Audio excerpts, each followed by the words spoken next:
On les a parfois perçus comme la bête noire des religions. On les a ostracisés, souvent marginalisés, mais aujourd'hui, ils en ont assez et sortent du placard. Aujourd'hui, à notre émission, un athée de bonne foi, André Comte-Sponville, mais d'abord, l'éveil des athées.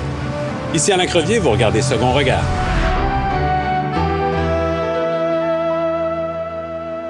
Ils se sont affichés sur des panneaux publicitaires, sur des autobus de la ville, avec un slogan provocateur. Dieu n'existe probablement pas, alors cessez de vous inquiéter et profitez de la vie. On avait vu ces slogans publicitaires à Londres, à Madrid et à Montréal. La campagne a duré tout le mois de mars. L'objectif était simple, il était clair, inviter les athées et les agnostiques à sortir du placard. C'est l'éveil des athées.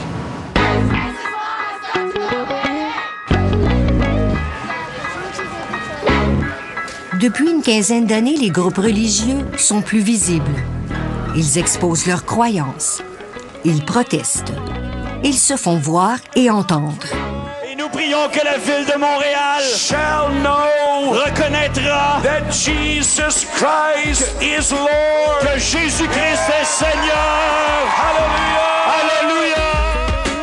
Alléluia! Aujourd'hui, dans le tohu-bohu d'un espace public sursaturé de publicité, ce sont les athées qui s'affichent. Sur les autobus. Leur slogan, « Dieu n'existe probablement pas, alors cessez de vous inquiéter et profitez de la vie ». Une façon de dire, « N'ayez pas peur ».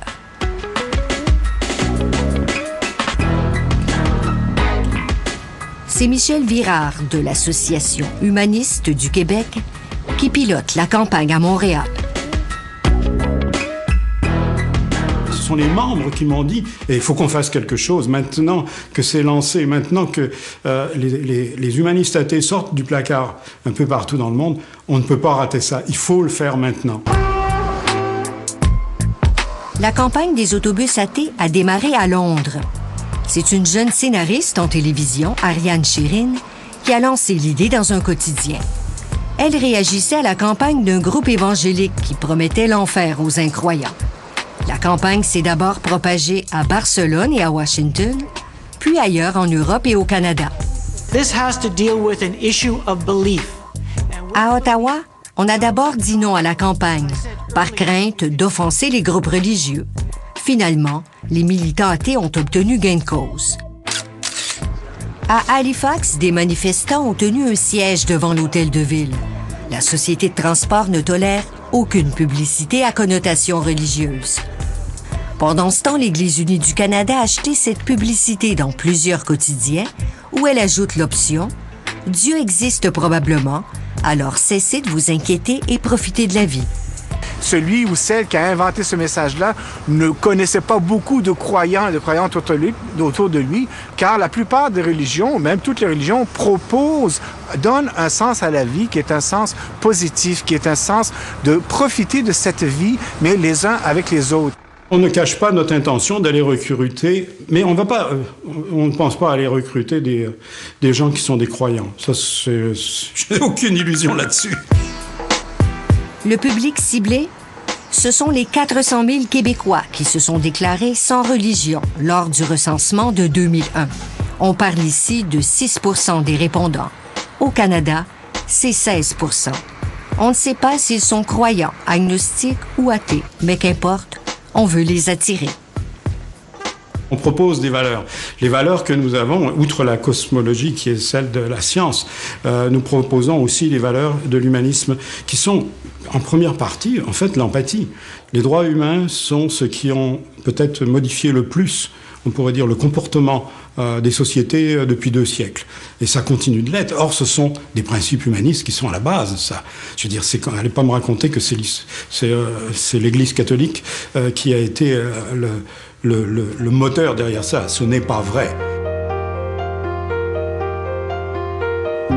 Pour les militants athées, le bonheur n'est pas nécessairement dans la religion. Et la religion n'a pas le monopole de la morale. C'est en réaction à l'irruption du discours religieux dans l'espace public que la campagne des autobus athées a pris son élan. Cette campagne n'aurait pas fait autant de bruit sans l'appui d'un mentor pour la relayer. Ce mentor, c'est Richard Dawkins, le chef de file de ce que plusieurs appellent le nouvel athéisme. Richard Dawkins est professeur à l'Université d'Oxford. C'est un biologiste mondialement connu qui défend avec passion la théorie de l'évolution des espèces de Charles Darwin. Une théorie mise à mal par la propagation du créationnisme. It is the explanation for all our existence. You think children of 7 would be taught it. So that's part of the problem, is sheer ignorance. The other part of the problem is systematic religious objection. I mean, there are strong objections, politically motivated and well-financed, against the education of people in these ideas. In this program, I want to examine that dangerous thing that's common to Jews. Richard Dawkins a réalisé un documentaire pour Channel 4 en Grande-Bretagne. Il revendique le droit de critiquer les religions comme n'importe quoi d'autre. Et sa critique est virulente. There are would-be murderers all around the world who want to kill you and me and themselves because they're motivated by what they think is the highest ideal. We want the non-Muslims off the lands of Muhammad. We want the kuffar out of it. America, too, has its own fundamentalists. The issue for the next generation is going to be the Islamification of Europe. The time has come for people of reason to say enough is enough. Religious faith discourages independent thought, it's divisive, and it's dangerous. De ce documentaire est né en 2006 un essai, Pour en finir avec Dieu. Un gros succès de librairie. Tout comme Dieu n'est pas grand de Christopher Hitchens et La fin de la foi de Sam Harris. Les 3 essais se sont vendus à plus de 10 millions d'exemplaires. You start disputing my God and you got a problem. En 2008, un documentaire à l'humour décapant va aussi connaître un immense succès populaire, Religulous, ou Relidicule en français.